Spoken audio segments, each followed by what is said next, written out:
Kalau misalnya kotornya itu hampir 300, 400, 500-an lah itu selama dari jam 1 sampai jam 5 jam 6 itu ya? Iya, hampir kurang 400 lebih Itu lah. habis itu ya? Kalau modal pertama untuk membuka usaha ini dari awal nol. Itu sekitar dari bikin gerobak, lapak, terus sama bumbu, sama bahan baku dan lain-lain. peralatan itu hampir sekitar 10 juta. 10 juta ya, Iya, awalnya.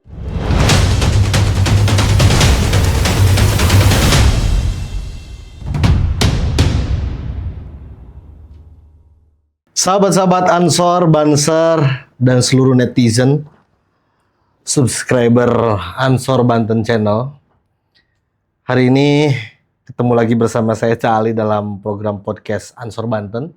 Tentu masih seputar UMKM, usaha mikro, menengah, khususnya kader-kader Ansor Banser seprovinsi Banten.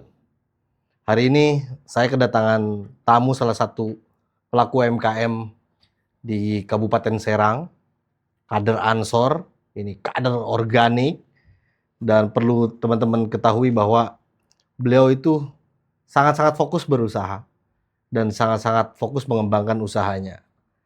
Banyak kisah-kisah yang menarik, dari mulai penamaan produk, dari mulai kisah perjuangan kenapa sampai harus jualan produk tersebut. Ini sangat menarik dan kita akan ulik dari A sampai Z. Yang pasti ada satu hal yang ingin saya sampaikan terlebih dahulu sebagai prolog, bahwa ketika kita punya keinginan, pasti disitulah terdapat jalan. Itu bekal yang selalu harus dipegang oleh teman-teman UMKM dalam mengembangkan usahanya. Langsung saja tanpa berlama-lama, Assalamualaikum Kang. Waalaikumsalam warahmatullahi wabarakatuh. Dengan Kang Radi. Iya, Kang Radi. Oke, nama panjangnya Radio? Iya, Radi. Kang Radi, apa kabar Kang? Sehat? Alhamdulillah sehat. Sehat jos lah ya. Jos, Alhamdulillah, terima kasih Kang Radi sudah datang ke studio Ansor Banten. Sudah lama ya dijadwalinnya sebenarnya. Karena molor gitu ya. Mohon maaf karena memang ya teman-teman sedang namanya Ansor banyak kegiatan. Nah, Kang Radi, alhamdulillah setelah dari mulai tanggal 18 diagendakan sampai bergeser ketemu di tanggal sekarang. Iya. Tapi mudah-mudahan ini Kang Radi nggak kesel lah gitu ya. Kang Radi, hari ini Kang Radi datang sebagai seorang kader yang kebetulan berusaha di bidang UMKM ataupun pengusaha UMKM. Yang Kang Radi ini adalah punya produk yang namanya bakso ikan. Betul. Bakso ikan saya agak tergelitik nih bakso ikannya. Kok mereknya kalau orang lain itu bakso ikan Tenggiri, bakso ikan Mas Tono, bakso ikan Mas Parjo, atau bakso-bakso yang lain lah ya. Tapi ini saya lihat punya ciri khas tersendiri. Namanya saja bakso ikan khas Kobong. Nah, Kang, sebetulnya itu dari mulai kapan sih si Kakang ini berusaha bakso ikan ini? Mulai usaha itu semenjak masih sekolah ya. Dari sekolah? Dari sekolah SMA itu udah mulai mengenal dunia usaha. Karena di situ ada materi, ada mata pelajaran tentang kolega dan wirausaha. Oke, kolega dan wirausaha. Dulu sekolahnya di mana? Di SMK 1 Pasundan Serang. Oh, di Pasundan Serang. Oke. Ya. Lalu setelah lulus beberapa tahun, setahun kemudian nggak lanjut kuliah karena keterbatasan biaya. Oke. Situ saya coba untuk mencari pekerjaan di daerah sekitar Keragilan. Oke, gitu ya. Di rumah lah ya, sekitar rumah lah ya. Alhamdulillah situ ada temen nawarin tentang pekerjaan. Kerjaan apa tuh? Tentang bukan wirausaha sih tapi pegawai. Oke. Nah, terus awalnya itu biasa mau ke rumah temen dulu, terus ada yang di jalan, ada yang nyetop suruh berhenti. Bro, mau kemana? Itu temen yang nggak berhenti? Iya, temen itu mau ngelamar kerja itu. Nah, setelah mau berangkat, ketemu dia di jalan, terus suruh berhenti. Bro, mau kemana? Stop dulu. Nggak kemana-mana, mau ke rumah temen gitu. Habis ngobrol-ngobrol sama temen saya ini, mau nggak nganterin saya ke ini, ke PT. Mau Oh, ke tempat ngapain? kerjaan, ke tempat PT. kerjaan. Oke. Mau ngapain sih? Nggak, nganterin doang sebentar gitu. Tapi jangan lama-lama ya. Gitu. Udah, gua anterin, tapi kalau lama saya tinggal gitu. Akhirnya nganterin tuh, cus. Anterin cus ke PT tuh. PT tuh, mau sebutin PT. Nggak usah. Habis PT itu udah di depan Pintu gerbang. Posisi kayak orang lamar aja, putih. Oh, putih, pakai celana hitam gitu. Padahal mau main. Oh, gitu. iya. Cuman patching gak di ini. Iya, nggak dilepas. Oke. Kayak kata motor. Begitu udah di gerbang pintu, ada security lihat, kenapa duduk di depan, kenapa nggak masuk? Oke. Temen saya udah masuk. Nah, kata security, udah kamu masuk aja, jangan di luar, panas. Oke. Kalau saya disuruh masuk ya masuk. Ya. Gitu. Begitu masuk di dalam, ketemu teman saya tuh yang di dalam tuh, yang mau ngelamar tuh. Oke. Dia bilang, kok bisa masuk gitu. Disuruh masuk sama security gitu. Nah. Udah tuh masuk. Pas ngeliat di dalam, wih banyak amat yang lamar ya. Oh, Sekitar banyak tuh yang lamar waktu itu. 20-an lah, 20-an orang lebih. Terus saya masuk, kata temen saya, udah sini aja temen saya gitu. Udah temenin saya. Ya udah saya temenin. Waduh, ini mah mau ke rumah temen gak jadi, ngajunya ke pabrik PT itu ya. PT gitu. Pas nunggu lama, masuklah salah satu karyawan ke kantornya. Udah absen tuh. Namanya ini. Udah di absen. Pas 20 orang. Oke, 20 orang. 20 orang. Udah sini ayo ikut Bapak ke ini. Ke ruangan. Akhirnya semuanya ikut. Termasuk si Akang. Akang ikut. Saya juga ikut. Kang Radi ini ikut juga. Betul. Tadinya mau keluar, udah berdiri, ditarik sama temen tuh. Udah ikut aja gitu. Akhirnya ikutlah. Singkat cerita, setelah masuk. Udah bulan, terimalah itu, langsung terima. Kaget kan saya, kok saya ikut ini. Padahal nggak bawa persyaratan. Nggak bawa persyaratan. Tanya sama temen, emang persyaratannya apa? Cuman fotokopi KTP doang. Oh gitu. Akhirnya kerjalah di sana. Selama kurang lebih 1 tahun. 1 tahun kerja di sana. Nah, selesai kerja, terus ada bos minta pengangkatan karyawan tuh. Karyawan permanen. Karyawan tetap. Disuruhlah bos minta untuk bikin lamaran. Akhirnya saya bikin 1 hari, saya kasih ke pimpinan ngerespon, alhamdulillah keterima. Lulus terima. Sampai sekarang. Nah, dan itu sejarah si Akang ya. Nah, kalau mengenai bakso ikannya itu gimana? Nah, setelah 13 tahun di PT itu kerja, resign lah saya. Bukan di PHK bukan. Oke, resign lah. Udah capek lah, bosen gitu. Bosen mau buka usaha. Oke. Nah, setelah resign, buka usaha, mau usaha apa ya? Oh, ada temen aja. Di sebuah majelis itu, perkumpulan itu ada temen yang bisa bikin ini. Oh, saya datanglah situ. Ngobrol di majelis itu. Kalau di sana di Keragilan itu, kalau sebuah majelis perkumpulan itu manggilnya itu sebuah kobong gitu. Oh ya, oke. Kobong gitu lah. Ngobrol-ngobrol, saya samperin temen, tolong dong ajarin ini. Oh siap, ajarin.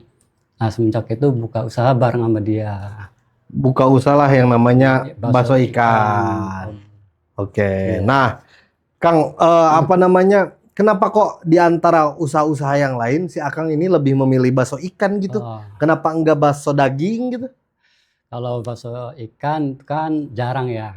Oke, jarang ya, jarang banget gitu. Jarang Malah. banget, hampir-hampir lah. Kebanyakan bakso daging Kebanyakan semua. bakso daging, telur, urat. Ya, ya oke.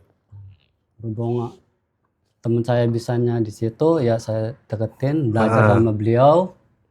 Terus di sebuah majelis ada acara tasyakuran, temulah guru tuh, guru Toriko itu, Abu Misja. Nah, ngobrol lah sama guru saya, Abu Misja. Katanya udah berhenti ya? Iya. Sekarang apa? Sekarang lagi buka usaha kuliner. Di mana? Di Nikomas. Usaha apa? Bakso kobong. Bakso kobong. Kok bakso kobong? Iya. Iya, Bang. Minta izin nama tempat AB ini, kobong ini saya pakai untuk usaha. Namanya bakso ikan kobong. Mudah-mudahan barokah. Mudah-mudahan barokah dapatnya, biar orang pelanggan-pelanggan itu pada penasaran apa sih bakso kobong itu gitu. Saking penasaran pelanggan-pelanggan kan nyoba gitu. Oke, ya. Nah, jadi karena inspirasi karena awalnya dari majelis taklim, ngumpul, pengajian, zikiran, sehingga ketemu sama temen juga yang ahli nih, bisa pinter bikin bakso ikan. Akhirnya ngambil ilmunya lah dari dia. Dan ngambil namanya juga dari pondok gitu. Dari kobong itulah ya. Oke, jadi bakso ikannya mereknya jadi khas kobong. Itu sejarahnya ya. Nah, Kang, si Akang tadi saya tanya bicara soal kenapa harus memilih bakso ikan, karena kebetulan temennya pinternya di bakso ikan, bukan karena si Akangnya tertarik ke bakso ikan aja gitu tuh. Karena ini kebetulan saja pada saat itu temen usahanya juga bakso ikan, pinter bikin bakso ikan. Nah, Kang, untuk proses pembuatannya nih bakso ikan ini, itu susah nggak sih? Ya biasa aja, kayak kebanyakan bakso biasa, cuman ada ciri khasnya gitu. Ciri khasnya ya. Ya ada beda lah, kan ada istilah beda tangan beda rasa gitu. Oke, beda tangan beda rasa. Oke. Nah, Kang, untuk pembuatan itu sama persis kayak buat bakso pada umumnya aja ya. Kayak misalkan dia dicampur dengan terigu dan lain-lain gitu ya. Nah, apa sih sebetulnya yang ngebedain bakso ikan dengan bakso daging gitu? Cara prosesnya atau gimana gitu yang ngebedain?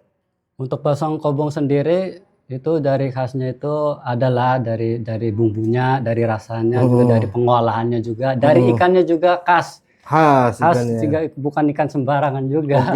Bukan ikan paus, bukan ikan. Kalau saya kira sih ikannya ikan lumba-lumba. Nanti habis makan bakso kobong bisa loncat-loncat tuh. Nah, itu dari ikan apa namanya, Kang? Ikan purisi yang saya gunakan itu ikan purisi. Ikan purisi. Ikan purisi itu mempunyai tekstur lembut. Tekstur dagingnya lembut dan rasanya manis itu. Oh, ikan purisi.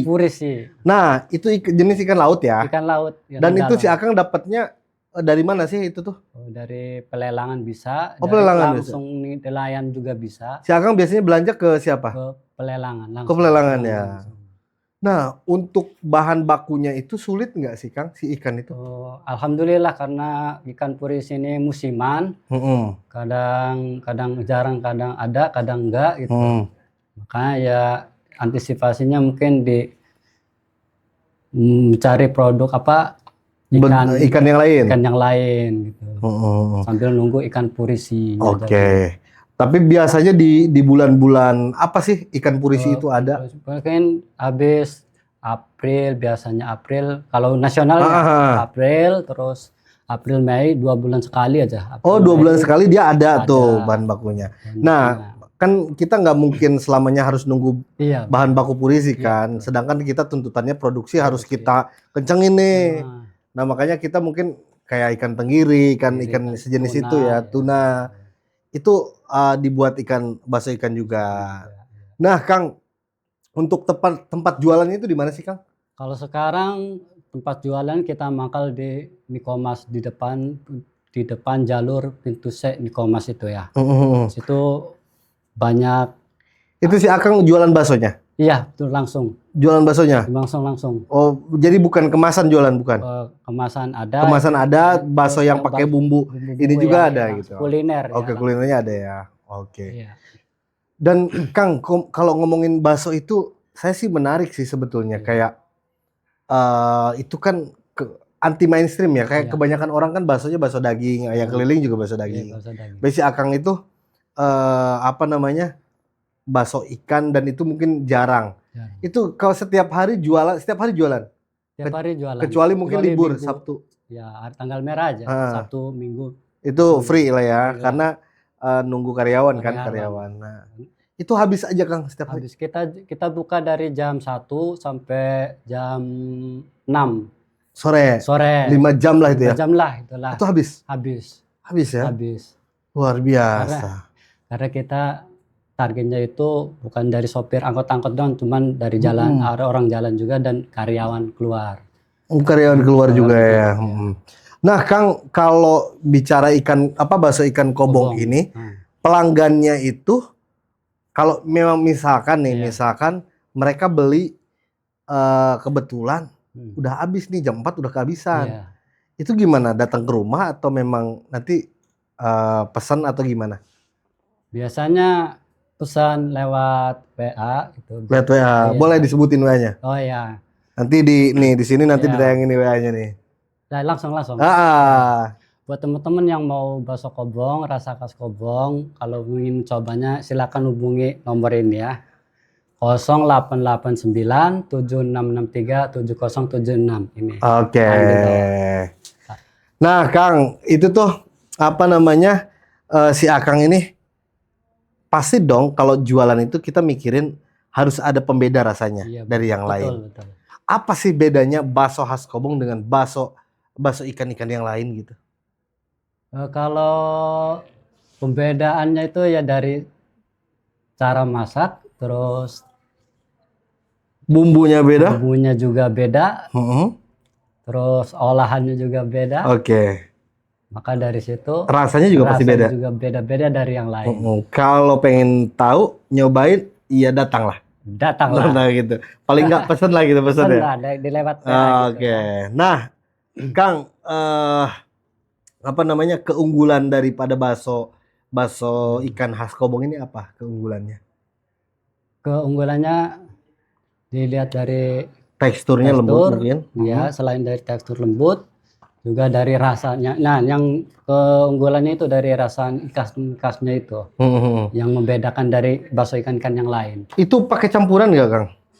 Pakai pengawet gitu? Oh, kalau sekarang nggak pakai pengawet. Ada. Halal, insya Allah halal. Oke. Nggak pakai pengawet. Karena riskan juga kan ya, banyak yang jualan kayak utamanya kayak bakso kayak gitu kan pakai pengawet ya. Dan itu kan nggak bagus buat kesehatan. Nah, kebetulan juga mungkin usahanya si Akang sedang dalam proses apa namanya, sertifikasi halal dan lain-lain ya. Nah, kita doain juga nih buat sahabat-sahabat, teman-teman, mudah-mudahan nih si Akang cepat beres nih administrasinya ya, kayak gitu-gitunya. Nah, Kang, kalau ngomongin bakso ikan ini, itu setiap hari pendapatannya tuh berapa sih? Kalau per hari dihitung-hitung kotornya, kotornya bersihnya. Boleh kotor, boleh bersih. Kalau misalnya kotornya itu hampir 300, 400, 500-an lah, itu selama dari jam 1 sampai jam 6 itu ya? Iya, hampir kurang 400 lebih lah. Itu habis itu ya? Itu kotor? Itu kotor. Oke, kalau bersihnya? Itu hampir 300-an lah, 300-an sehari. Modalnya kecil berarti? Modalnya kecil. Modalnya kecil, tapi keuntungannya gede ya? Gede. Jadi lebih worth it atau lebih menguntungkan, lebih apa ya, lebih menjanjikan jualan dibanding usaha ya? Maksudnya dibanding kerja gitu? Kerja, iya. Karena kan kita udah ketahuan per harinya gitu. Iya, kalau ini kan kita bisa nge-up juga gitu ya. Nah, sebelum lanjut kita coba ngopi aja dulu, Kang. Kita nyantai. Lor, ngopi lor. Oke, Kang. Tadi berarti pendapatan itu sehari kalau bersihnya 300, paling enggak 400 gitu ya. Kalau ini 400, 300. Kalau lagi sepi, pernah nggak ngalamin sepi gitu? Nggak habis? Enggak. Alhamdulillah stabil? Enggak. Stabil setiap hari segitu ya? Berarti kalau sehari hitunglah misalkan 300.000 kali 30 hari, enggak? Kali 25 hari? 25 hari, karena Sabtu Minggu itu kita enggak jualan. Jadi anggaplah 20 hari ya, 20 hari itu 3 kali 6 juta. 6 juta. Luar biasa. Iya. Nah, Kang, saya tertarik. Ini kenapa orang-orang suka banget sama bakso ikan khas Kobong? Saya boleh cobain ya? Coba ini. Nah, ini jadi sahabat-sahabat, ini bakso ikan khas Kobong punyanya Kang Radi. Kita akan cobain. Ini versi original. Kalau mau yang ada bumbu dan lain-lain, kayak bakso pada umumnya, bisa datang langsung ya. Tadi di mana lokasi jualannya? Di Kampung Mundu, Desa Jeruk Tipis, Kecamatan Kragilang. Oke. Itu jual di rumah juga jualan nggak sih? Kalau di rumah kita lagi bikin gerobaknya, buat jualan di rumah. Oke. Itu buat Sabtu Minggu paling. Oh, Sabtu Minggu ya. Karena utamanya adalah di e-commerce tadi ya. Oke, kita cobain.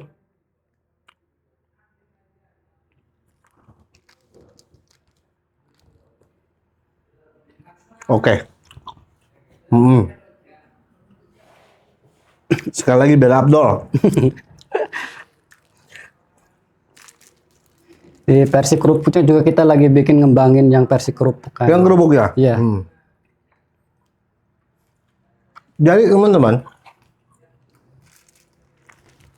ini bakso ikan khas Kobong ini, nggak mesti pakai bumbu juga udah ada bumbunya ternyata. Ini rasanya gurih, teksturnya lembut, apalagi kalau dimakan lagi panas-panasnya. Ini nyeruputnya enak sih. Kalau pakai bumbu ini lebih sedap, lebih enak. Lebih enak apalagi cabai-cabai itu. Dan saya baru nemuin ini si bakso ikannya memang ini tuh beda dari bakso-bakso yang lain. Kalau kebanyakan ikan tenggiri, beliau ini bikinnya dari ikan purisi namanya. Kalau nggak tahu ya cari sendiri lah. Tapi ini enak kok, enak. Apalagi dicampurin bumbu, tambahin bumbu itu lebih baik. Apalagi bikin kuliner bakso itu di nongkrong di e-commerce pasti lebih enak. Nanti kita kunjungin ke sana. Ayo teman-teman kunjungin di Jalur Set tempatnya. Oke, Kang. Awal. Saya tadi udah ngomongin keuntungan, saya lupa. Saya mau nanya. Kalau modal modal pertama nih, modal pertama jualan itu berapa sih? Kalau modal pertama untuk membuka usaha ini dari awal nol, itu sekitar dari bikin gerobak, lapak, terus sama bumbu, sama bahan baku dan lain-lain, peralatan, hampir sekitar 10 juta. 10 juta ya awalnya. Oke. Tapi kan keuntungannya terus menerus. Itu yang teman-teman harus ingat ya, karena ini jualannya jangka panjang dan jangka imah. Nah, Kang, ada nggak sih tips dari si Akang buat kader-kader Ansor nih yang pengen usaha? Mudah-mudahan lewat video si Akang termotivasi nih. Wah, boleh juga nih saya usaha gitu tuh. Ada nggak sih pesan atau tips buat dari Akang gitu untuk sahabat-sahabat Ansor? Kalau yang ingin jualan harus gimana gitu? Oke. Bismillahirrahmanirrahim. Untuk sahabat-sahabat Ansor Banser dimanapun Anda, kalau ingin kita memulai usaha, jangan pernah takut untuk gagal. Karena orang-orang yang profesor, orang-orang yang mereka ciptakan itu bukan gagalnya sekali, bahkan ribuan. Makanya jangan takut gagal untuk mencoba berusaha. Itu kuncinya satu, cuman yakin aja. Yakin, hakul yakin. Karena apa? Karena keyakinan itu akan mendahului kenyataan. Oke, luar biasa ini. Terima kasih banyak Kang. Kang Radi, ini keren banget. Yang pasti tadi dari Kang Radi, keyakinan itu selalu mendahului kenyataan. Akan mendahului kenyataan. Bahwa kenyataan itu keyakinan itu juga akan membentuk kenyataan. Karena kenyataan itu tidak akan terbentuk tanpa ada keyakinan. Oke, terima kasih banyak Kang. Ini produknya enak, orangnya humble, ilmunya banyak. Mudah-mudahan kasih Akang menjadi inspirasi untuk sahabat-sahabat Ansor Banser yang lain. Dan mudah-mudahan banyak kader-kader Ansor yang menjadi pengusaha-pengusaha sukses. Kita doakan juga mudah-mudahan si Akang banyak cabangnya. Amin. Nambah kalau sekarang masih di Kragilan, besok-besok tambahin di Ciruas. Amin ya Allah. Tambahin lagi Amin, sampai ya ke dekat-dekat sini. Amin. Biar kita pengen ke bakso nggak jauh. Iya. Oke, makasih banyak Kang ya. Alhamdulillah. Mudah-mudahan bermanfaat. Itulah sahabat-sahabat bahwa berusaha itu harus diawali dengan keyakinan dan jangan pernah takut gagal. Itu saja dari saya, Cak Ali. Mohon undur diri. Mudah-mudahan ada manfaatnya. Jangan lupa like, comment, share, dan subscribe channel Ansor Banten. Terima kasih. Wassalamualaikum warahmatullahi wabarakatuh.